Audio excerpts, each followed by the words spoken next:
Safkanlar hazır, beyaz bayrak kalktı, start verildi ve koşu başladı sayın yarışseverler. 1 numaralı Karakaş rakiplerinin 3 boy kadar gerisinde koşuya başladı.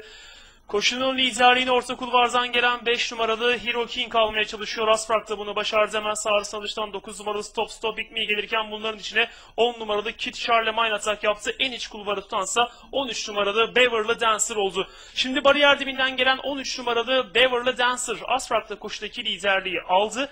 Dışında 10 numaralı Kit Charlemagne ikincilikte, bu safkanın 1,5 boy kadar gerisinde dışta 5 numaralı Hero King üçüncülükte. Daha sonra bariyer dibinde 4 numaralı Tapsuk, ortada 2 numaralı Teoman Bey, dışta 9 numaralı Stop It Me sırasıyla koşuda son viraj dönülüyor ve 10 numaralı Kit Charlemagne liderliği alarak son 400 metreyi 1,5 boy kadar önde geçiyor. En içte 13 numaralı Beverly Dancer, ikincilikte aralardan 4 numaralı Tapsuk'un, dıştansa 9 numaralı Stop It Me'nin çabalarını görüyoruz. Son 200 metreye girildikten sonra dıştan gelen 9 numaralı Stop It Me liderliği aldı. Farkını 1,5 boya kadar çıkardı. Daha geriden dıştansa 8 numaralı Ayşe'nin de sprintini izliyorum. 4 numaralı Taptuk'la birlikte son 50 geçildi. İçerideki 9 numaralı Stop It Me dıştan gelen 6 numaralı Kareas yakaladı. Liderliği de alarak koşuyu da kazandı.